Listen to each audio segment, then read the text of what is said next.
Assalomu alaykum, hurmatli qarindoshlar, yaxshimisizlar? Bugun 2022 yil 18 aprel dushanba. Oldi bilan men dunyoning iqtisodiy vaziyati haqida qisqacha to'xtalib o'tgandan keyin buningdan necha yil ilgari No'ruz kunida yozgan bir kichikina yozmamni oq ko'rinish qilgan. Ham o'tgan oyda biz Harvard universitetida o'tkazilgan No'ruz festivali qatnashish jarayonida his qilganlarim bilan yug'urib yozgan bir parcha yozmam. Ya'ni tönögün Harvard Üniversitetining gazeti Harvard Crimson'da e'lon qilingan bir parcha obzorchi maqolamni ko'pchilikka sunishni loyiq ko'rdim. Navbatda dunyoning iqtisodiga ta'sir ko'rsatayotgan omillar asosligi mundaq 3 dan iborat. Oldi bilan COVID-19 degan bu vaboning tahlikasi yanala dunyoning siyosiy, ijtimoiy, iqtisodiy ahvoliga og'ir ta'sir ko'rsatmoqda. Bu ahvol hozir Xitoyda intayin gavdalik bo'lmoqda. Ya'ni Xitoyda Shanxayni o'z ichiga olgan 70 dan ortiq shahar asosan to'liq yoki yerim shaklda taqoqliq. Ya'ni Shanxayning o'zida 25 million aholi bo'lib, bu aholi egiz binolarda o'ltirdi, undan chiqolmaydi. Bularningki bir siyosati, ya'ni bu kasal bilan yuqumlanishninki nisbati 0% tushirishadigan mundaq bir chaqiriq bilan bular madaniyat aniqlash shaklidagidek shunaqa har xil zo'ravonlik usullarini qo'llanib, ya'ni hech qanday bir insoniy muomala bo'lmagan shunday usullarni qo'llanib, bu kasal bilan yuqumlanuvchilar, bu kasal bilan yuqumlanish xavfi mumkinchiligi bala degandeklarga nisbatan qattiq usullarni qo'llanib, hozir Shanxay bir xil vayronchilik holatda. Shanxayninki iqtisodi bütün Xitoy iqtisodininki 40%ni, ya'ni milliy daromadning 40%i Shanxay va uning atrofidagi rayonlarda ishlab chiqarilgan bo'lib, bu dunyoninki zavodi deb atalgan Xitoyninki iqtisodiga nisbatan bir og'ir zarba bo'lmoqda. Shuning bilan birlikda bu yer sharlashgan iqtisodda dunyoning zavodiga aylangan bu Xitoydan keladigan mol manbasining uzilib qilishi tufaylidan bu ham dunyoning iqtisodiga ta'sir ko'rsatmoqda. Shunga birinchisi şu vaboninki ta'siriga uchrayotgan davomli hozirgi iqtisod, dunyo iqtisodi. Ikkinchisi pul paxalligininki ta'siri. Ya'ni Amerikaning o'zini ilib olsak, 1980 yildan buyon 40 yil ichida Amerika pul paxalligining ish eng yuqori darajada yuz bergan bo'lib, hozir bu pul paxalligi ninki yuz berishi, ya'ni pul paxalligi 8% oshgan. Ya'ni bu deganlik siz bir narsani sotib olmoqchi bo'lsangiz, o'tgan yildagi qaragan vaqtda bu yil o'tgan yili $100 o'tir hisoblanadi. Bu $100 to'lab sotib olgan narsani elish uchun, o'xshash narsani elish uchun hozir o'tir hisob bilan $8 ortiq to'laysiz degan gap. Ya'ni kishilarningki maoshining o'sishi yiliga 2-3% bo'lgan ahvol ostida va ba'zida hech qanday o'smagan ahvol ostida bu o'xshash narsani sotib olish uchun jiq pul to'laysiz degan gap, qo'lingizdagi pulning sotib olish kuchi tuvallidi degan gap. Pul paxalligi, ya'ni pulning paxallishi degan o'sha sotib olish kuchining ojizlashishi bo'ladi. Bunday vaqtda kishilarning necha yildan buyon omonat qo'ygan pul, qog'oz pul tutib kelayotgan odamlarningki boyligi xo'raydi degan gap. Ikkinchi shu ta'sir ko'rsatgan omil pul paxalligi. Hamda bu xil pul paxalligini tizginlash uchun davlatlarningki qo'llangan makrolik siyosatlardan birisi nima desa, o'sim nisbatini o'stirish. Hamda bu o'sim nisbatini bak o'stirib qolsa, bu ishsizlikni og'irlashtiradigan mashina ish chiqadi. Shunga bir taraf qarasa tosh, bir taraf qarasa beton. Ya'ni siyosat belgilovchilarningki qolgan ahvoli mushu. Shunga intayin nozik, sazgur, unumli bo'lgan bir iqtisodiy siyosatni belgilashning o'zim unchalik o'ng'ay emas. Ondan uchinchisi urush. Ukraina bilan Rossiyaning o'rtasida bo'layotgan urush garchi jiroqdagilarning turmushiga hech qanday ta'sir ko'rsatmagandek bo'lgan bilan bevosita, ammo vositlik holda ta'sir ko'rsatmoqda. Ya'ni mayli Ukraina bo'lsin yoki Rossiya bo'lsin, Rossiyani ilib bilsak, u dunyoda 2 va 3 o'rinda turadigan qimmatli metallar, tabiiy gaz, neftlarni ishlab chiqaradigan davlat. Ham shundaqla nurg'un dehqonchilik ishlatilgan o'g'itlarni, ya'ni etizlarda ochliq terishiladigan o'g'itlarni ishlab chiqaradigan shundaq bir davlat ekan. Ukrainani bilsak, ochliq ishlab chiqaradigan, ya'ni ochliq sotadigan shundaq bir davlat ekan. Endi hozir urush bo'lganligi tufaylidan bu davlatlarda keyin dunyoga sotadigan ochliqninki miqdori ham bu yil urush ichida bo'la bo'lsa, terror ishlar qolib qoldi degan gapda. Bu narsa yana açlıqның basının örülüşünü keltirib chiqardi degan gap. Undan sırt Rossiyaga qarata yurgizgan har xil embargolarning ta'siridan Rossiyaning iqtisodiyoti chekinadi. Ham shuning bilan birlikda Yevropa Rossiyaga energiya jihatida tayinib qolganligi uchun bir tarafdan urush, ham har xil jazo, iqtisodiy jazolar, energiya manbasining kesilishi, uzilishi yoki osilishi qatorliq tufaylidan Yevropaning iqtisodiyotida muayyan qiyinchiliklar, pul pahalılığınınki ösüşü iqtisodning chekinishini keltirib chiqardi degan gap. Demak, mana shu 3 xil ahvol dunyoning iqtisodida bir xil muqimsizlikni paydo qiladi. Bu albatta mayli pul muomala bozorlarida bo'lsin, ya'ni shipirliq pulni o'sishgan pul muomala bozorlarida bo'lsin, yoki bo'lmasa davlatlarning iqtisodiy ko'rsatkichlarida bo'lsin, o'zining ifodasini tepib yotadi, xo'sh. Endi men iqtisod to'g'risida shunchalik so'zlay, endi gapni men Abay degan Harvard gazetida e'lon qilingan bir yozmani ko'pchilikka o'qib beray deb o'yladim. Buningdan necha yil ilgari men shu nimada ketayotsam, xizmat o'rnimga yaqin bir yerda bir donliq rayon bor, Fanvay bog'chisi deb. O'sha yerda ketayotsam, dal 3-ayning 21-kuni, necha yillar avval shundoq bir go'zal, chiroyli manzara ko'zimga uchrab qoldi. Ya'ni quyosh shunda aptopliq, sal sovuq va lekin aptopliq, ammo qorlar eriyotgan bir yerlar azroq ko'kargil turibdi. Shu yerdan qorlar erib, naydi o'rdak cho'gilab osmonga ko'tarilib ketyapti. Bir xil naydi bir shoirona bir xil tasvirda u. Shu vaqtning o'zida bir narsa yozib qo'ygandim, bahor praydo deb. U she'rni men necha yil saqlab kelgan. O'tganda bir ay burun Harvard Universitetining O'rta Osiyo o'quvchilar birlashmasi Noro'z festivali o'tkazdi. Albatta bizmi O'rta Osiyoliq ham Turkiya xalq bo'lgandan keyin Noro'z faoliyatini ming'illardan buyon biz shuni xotirlab kelgan bo'lganlikdan bizmi taklif qilindik, bordik. Shu yerda o'sha she'rni, Bahor Praydo degan she'rning uyg'urchasi va inglizchasini o'qib berdim. Albatta Uyg'ur jamoatiga vakolatdan boshqa Uyg'urlarimiz nomer o'rladi albatta. Ya'ni o'smir qizlarimiz Uyg'urchasini o'ynadi.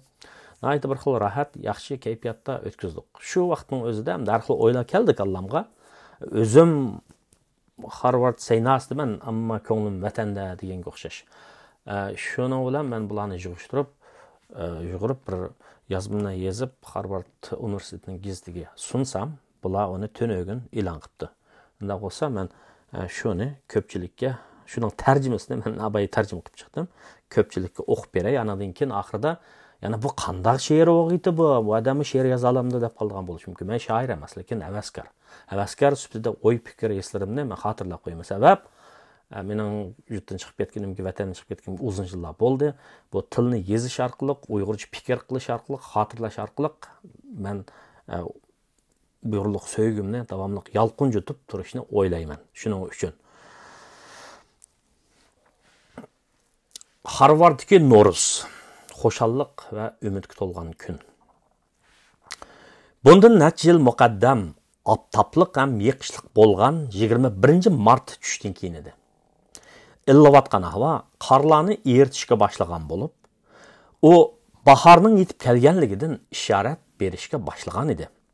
Shu paytda Bostondagi mashhur Fanvay bog'chisiga yaqin bir ko'chadan o'tib ketayotgan mening ko'zimga tuyuqsiz mundaq bir güzel manzara tushib qoldi. Yer yüzdən ko'tarilayotgan hor go'yo darvishlardek larzan cho'gilab, bo'shliqqa so'zilib tarab ketyapti. O'ylasam, shu kuni Noro'z kuni ekan. Bu holatni ko'rib, eslarim urg'ib, ko'nglimga kelganlarni darhol misralarga tizib to'kib qo'ydim. O'tgan oyda Boston rayonidagi Uyg'ur jamoatining bir qismimiz Harvard Universiteti O'rta Osiyo o'quvchilar birlashmasi o'tkazgan Noro'z festivaliga ishtirok qildik. Festivalga qatnashuvchi bo'lish suhbatim bilan Harvard Universitetining moderi Lawrence Bakov apandi va davlat ishlari katibi Harvard Universitetining 1984-yillik o'quvchisi Anthony Blinken apandilarning videoliq Noro'znoma tabriklarini ko'rib o'ltirib, Qozog'iston, Qirg'iziston va O'zbekistondan kelgan boshqa qatnashuvchilarga o'xshash illiq tuyg'uga cho'ndim. Har bir xalqning o'ziga xos naqsha, usul va kiyim-kechak model ko'rgazmasi qatorliq nomerlarni ko'rib o'ltirib, boshqalarga o'xshashla shatlandim. Va menmi Uyg'ur jamoatiga vakolatan necha yil avvalgi No'ruz kunida Fanvey bog'chisining yanidagi ko'chadan o'tib ketib yozgan she'rimni ikki tilda tomoshabinlarga o'qib berdim. Ham festivaldagi nomerlarni ko'rib o'tib, mundaqmi o'ylab qoldim. Bizning beshimizdagi qorong'i kunlar shu paytning o'zida oxirlashib, bahorning illiq havosiga o'xshash hurlik Uyg'urlarni quchoqlagan bo'lsa, ajiba mutlaq ma'nodagi No'ruz xo'shalligi bizga taalluq bo'lmasmidi? No'ruz kuni bahorlik kun-tun tanglashadigan kun bo'lib, bu kunni tabriklash bizning an'anaviy bayramlarimizning biri bo'lib kelgan. Ham uning Uyg'urlardagi tarixi uzun. Men balachig'imda bu bayramni tabriklab kelgan bo'lib, No'ruz kunida o'tkazilgan chelish nomerini men bak yaxshi ko'ratdim. No'ruz festivali hammalarning bayrami bo'lib, u yaratgan ijtimoiy atmosfera, ittifoqlik va barobarlikka to'yingan. Uningga yosh va yashanganning hammasi qatnashidi. Birovlar daston qissa aytishsa, birovlar she'r o'qishidi. Birovlar usul o'ynashsa, yana birovlar chelish musobaqasiga tushishidi. No'ruz kuni hamma jamoat bayram tantanasiga cho'mgan kun bo'lib, kishilar chiroyli kiyimlarni kiyishib, bir-biriga yaxshilik tilashidi va hamda No'ruz eshiga o'rtaq eg'iz tegishidi. No'ruz kuni saxovat va ilhom baxshlikka to'lgan kun bo'lib, jamoatning ichidagi qudrati borlar, namrat, kesal va ojiz kishilarga yordam qo'lini sunishsa, jamoatning ichidagi donishmandlar kishilarni ma'rifatlik bo'lishga, razillikni ko'rib diyonatni tanlashga, jamoatning ittifoqligini qo'g'dash va saqlashga da'vat qiladi ham ilhomlantirdi. Bu kundagi faoliyatlar hammalarning yuragini do'stlik, mehribonlik, sevgi, ittifoqlik va umid bilan avundirib illatadi. Uyg'urlar uchun No'ruzni tabriklash qora qish faslining oxirlashib, illiq bahorning boshlanishidek tabiat qonuniyatiga hurmat ko'rsatishlar emas.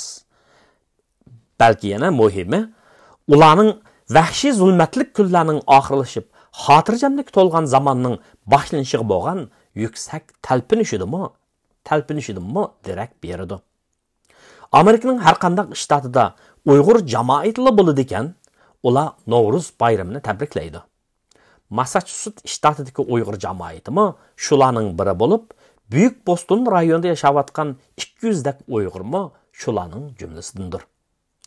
2017-yilgacha bo'lgan aralıqda o'zining vatanida, ya'ni hech qanday avtonomiya bo'lmagan atalmış Uyg'ur avtonom rayonidagi Uyg'urlarning No'ruz bayramini tabriklashini an'ananing davomlashishi deb tushunishga bo'lsa-mi? Ammo 2017-yildan buyon Xitoy hukumatı jazo lagerlarini qurib, necha millionlagan begunoh Uyg'urni qamab va vahshiy ham oshqun vositalarni ishlatib, ularni qiynashga boshlagandan buyon chet eldagi Uyg'urlarning No'ruz bayramini tabriklashi, ularning Xitoy hukumatining Uyg'urlarning o'zligini yo'q qilish jinoyatiga qarta elib berayotgan ko'rishining simvolliklaridan biri bo'lib tonilmoqda.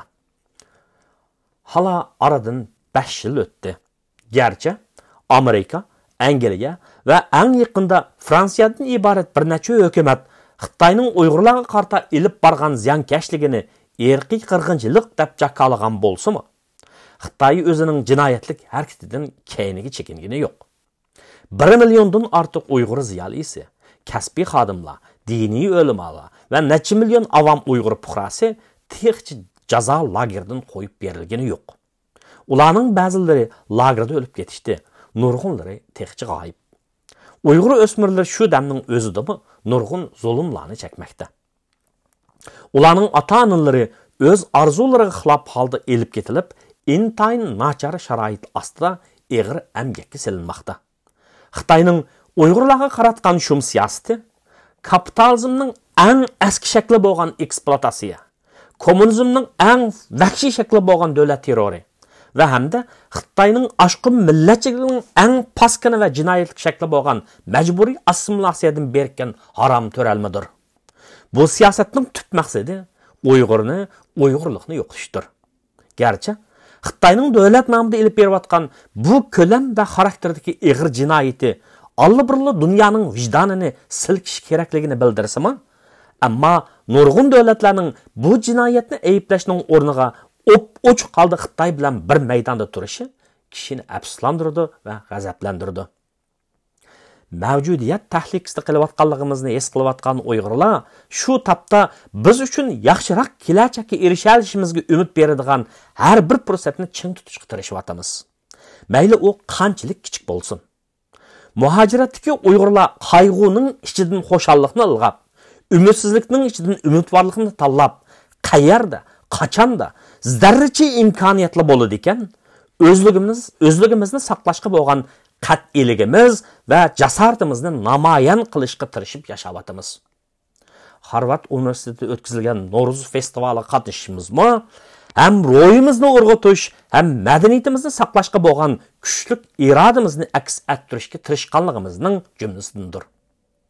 Bizning an'anaviy madaniyatimiz davomlashar ekan, bizning Uyg'urligimizning kelajagi bo'ladi va bahor illiqligidek o'rlik, ya'ni haqiqiy ma'nodagi Navro'z shodligi oxiri cho'qim Uyg'urlarga quchoq ochadi. Xo'sh endi. Eliq yozmani. Men o'zim she'r deb atib oldim. Rasmiy shoirlar balkim uni faqat gap dövisi deyishi mumkin. Har holda men intilib baqadigan odam. Yarasin, yaramasin, intilib baqadigan odam, intilib baqdim. Eslarimni marjon qilib tizishga. Bahor puraydi. Yer tegidan ko'tarilib hor, cho'galaydi darvishga o'xshash. Bo'lg'inida tabiat go'yo to'yi bo'lgan qizchaqqa o'xshash. Jilva qilib tartar maylimni, yeshim qiriq, ammo ko'nglim yosh. Bugun nazar salsam atrofga, boshqachalar tuyuldi olam, qormuzlarning iskanjisidan qutulibdi zimingul olam. Tong saharda sayrag'an qushqash pichirdi, so'y uni odam. Men 2 yili tug'ilgan yigit, sazgur hamon go'zal eslarga, bir xil puroq, kuchli ishtiyoq, sezim berar o'g'il qizlarga. Men turdim, mas bo'ldim shu tap, sen tepib baq, zodi nemishqa. 2014-yil 21 mart. Rahmat. Amsa bugungi leksiya gap mushinchilik bo'lsin. Hammalarga yaxshi kunlar.